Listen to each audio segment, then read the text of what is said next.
Hello friends, welcome to APS classes. और आज के इस वीडियो में हम थ्योरीज ऑफ टीचिंग पे जो इम्पोर्टेंट वन लाइन क्वेश्चंस होते हैं उसको डिस्कस करेंगे। इसके पहले हमने कॉन्सेप्ट ऑफ टीचिंग और प्रिंसिपल्स ऑफ टीचिंग को देखा है। तो चलिए वीडियो को शुरू करते हैं। पहला क्वेश्चन है कि शिक्षण सिद्धांत शब्द का प्रयोग कब हुआ था। तो ये हुआ था 1963 में जेम्स ब्रूनर के द्वारा। जेम्स ब्रूनर ऐसे व्यक्ति थे जिन्होंने पहली बार शिक्षण सिद्धांत शब्द का ही प्रयोग किया था। ठीक है। नेक्स्ट है शिक्षण संबंधी सिद्धांत शिक्षण देने की सामान्य विधियों की व्याख्या करते हैं। ये कथन है ब्रूनर का। ये एक कोटेशन है जो कि अपने आप में बहुत इम्पोर्टेंट है शिक्षण को लेके। मैंने आपसे पहले भी कहा है कि कोटेशंस को देखते रहिएगा क्योंकि कोटेशंस बहुत ही इम्पोर्टेंट हैं। तो ये जो कोटेशन है ये किसका है? ब्रूनर का। नेक्स्ट, शिक्षण सिद्धांतों को वर्गीकृत कर सकते हैं तो 3 भागों में। कौन कौन से? औपचारिक शिक्षण सिद्धांत जिसे फॉर्मल थ्योरी ऑफ टीचिंग कहते हैं। दूसरा वर्णनात्मक मतलब डिस्क्रिप्टिव थ्योरी ऑफ टीचिंग। और तीसरा प्रमाणिक मतलब कि नॉर्मेटिव थ्योरी ऑफ टीचिंग। तो शिक्षण सिद्धांतों को 3 भागों में बांटा गया है, औपचारिक, वर्णनात्मक और प्रमाणिक। ये तीनों जो शिक्षण सिद्धांत हैं ये अपने आप में बहुत ही महत्वपूर्ण रखते हैं और आगे जो आने वाले क्वेश्चंस हैं वो इन्हीं तीनों को ध्यान में रख के बनाए गए हैं। ठीक है। तो नेक्स्ट हमारा जो पॉइंट है वो क्या कहता है कि शिक्षण प्रदान करने के संबंध में सर्वप्रथम प्रतिपादित सिद्धांत कौन सा है। तो वो है औपचारिक शिक्षण सिद्धांत। अभी देखा हमने यहाँ पे कि जो 3 भागों में बांटा गया उसमें पहला कौन सा था? औपचारिक। और यही जो है जो सिद्धांत है ये शिक्षण देने के मामले में सबसे पहले यूज किया गया था। ठीक है। तो जो औपचारिक है ये अपने आप में बहुत ही महत्वपूर्ण है। नेक्स्ट पॉइंट है हमारा कि औपचारिक शिक्षण सिद्धांत आधारित है तो किस पे? तत्व विज्ञान मतलब कि मेटाफिजिक्स और ज्ञानवाद एपिस्टेमोलॉजी। कोई भी शिक्षण सिद्धांत किसी न किसी वाद पे आधारित होता है। तो जो औपचारिक वाला है ये है तत्व विज्ञान पे और ज्ञानवाद पे। ठीक है। नेक्स्ट हमारा जो पॉइंट है वो कह रहा है कि वर्णनात्मक शिक्षण सिद्धांत आधारित है तो किस पे? परीक्षणों से प्राप्त परिणामों एवं निरीक्षण द्वारा प्राप्त तत्वों पे। देखिएगा कि जब कोई भी प्रयोग करते हैं तो उनसे कुछ रिजल्ट निकलता है और जब उनको ऑब्जर्व करते हैं तो उनके द्वारा जो रिजल्ट हमें प्राप्त होता है उन्हीं के बेस्ड पे ये वर्णनात्मक शिक्षण आधारित है। ठीक है। तो वर्णनात्मक शिक्षण सिद्धांत किस पे आधारित है? तो परीक्षणों से प्राप्त परिणामों पे, रिजल्ट्स पे और ऑब्जर्वेशन से जो प्राप्त होते हैं रिजल्ट उन पे आधारित है।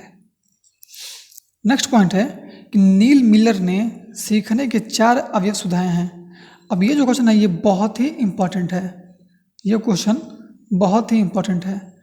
तो नील मिलर ने जो 4 अवयव सुझाए वो कौन कौन से हैं? वो हैं अंतर्नोद, संकेत, प्रतिक्रिया और पुरस्कार। ठीक है। नेक्स्ट हमारा पॉइंट है कि ज्ञानात्मक कॉग्निटिव जो शिक्षण सिद्धांत है उसके प्रवर्तक कौन है?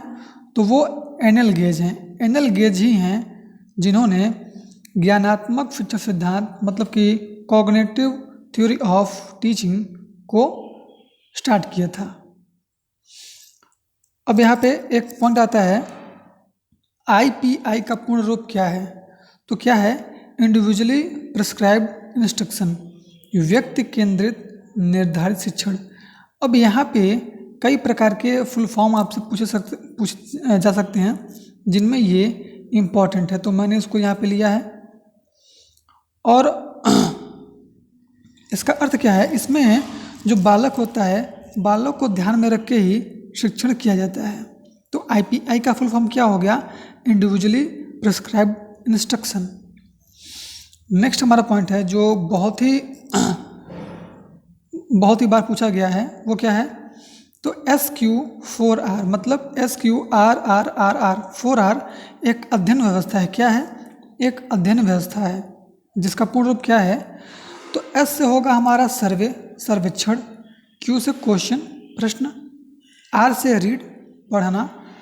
आर से रिफ्लेक्ट, चिंतन। फिर आर से रिसाइट, वाचन। और आर से रिव्यू, पुनर्विलोकन। ठीक है, तो जो SQ4R है ये एक प्राचीन पद्धति है जिसका पूर्ण रूप आपके सामने ये दिया गया है। इसको इस क्रम में याद रखिएगा। एग्जाम में कैसे पूछ सकता है कि हमको ये पहला S पहला Q दे देगा, ये R दे देगा, और बाकी के जो 3 R हैं इनके फुल फॉर्म हमसे पूछ सकते हैं। या फिर बोल देगा कि SQ4R में जो लास्ट वाला R है ये क्या है, तो हमें अगर पता रहेगा फुल फॉर्म तो हम बोलेंगे क्या कि ये रिव्यू है। ठीक है, तो जो सीक्वेंस है इस सीक्वेंस में ही आपको इसको याद रखना है। नेक्स्ट पॉइंट है हमारा कि मर्डर। मर्डर एक स्मृति सहायक युक्ति है जिसके क्रमानुसार पद हैं।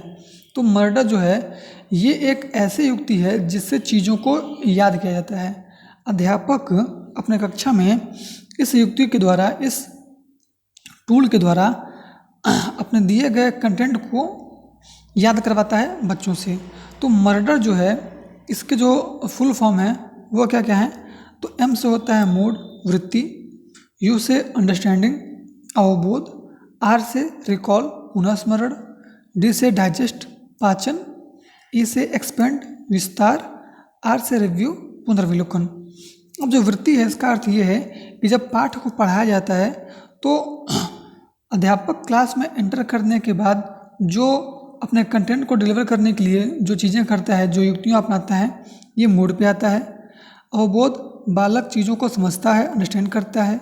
रिकॉल, उनको वो बार बार याद करता है। अब डाइजेस्ट का मतलब यहाँ दिया है पाचन, खाना पचन से नहीं है, जो उसने अभी तक पढ़ा है उसको अपने आप में आत्मसात करना, अपने आप में अपने जीवन में उतारना। एक्सपेंड, उस ग्रहण किए गए ज्ञान को एक्सपेंड करे, विस्तार करे, उसका यूज करे।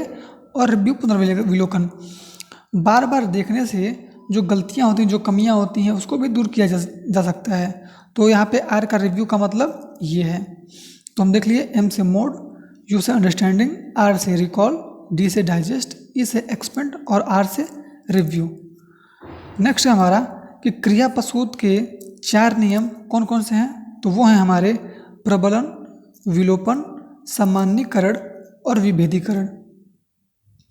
अब क्वेश्चन कैसे पूछ सकता है कि हमें दे देगा क्वेश्चन कि क्रिया प्रसूत व्यवहार के नियम हैं, तो हमें दे देगा प्रबलन, और बाकी जो 3 ऑप्शन हैं ये कोई और चेंज कर देगा। तो हमें क्या करना होगा? हम पढ़े हैं कि प्रबलन, विलोपन, सामान्यीकरण और विभेदीकरण ये 4 हैं। चारों में से कोई एक आएगा, हम उस पर टिक कर देंगे। ठीक है, एक यहाँ पे एक बहुत इंपॉर्टेंट बुक है उसके बारे में दिया गया है। बुक का नाम है साइकोलॉजी अप्लाइड टू टीचिंग। ये किसकी पुस्तक है? तो ये रॉबर्ट F. बीहलर की पुस्तक है। ये 1971 में प्रकाशित हुई थी। ये बहुत ही इम्पोर्टेंट और बहुत ही यूजफुल पुस्तक है शिक्षण सिद्धांतों को समझने के लिए। तो psychology applied to teaching Robert F. Biehler की पुस्तक है।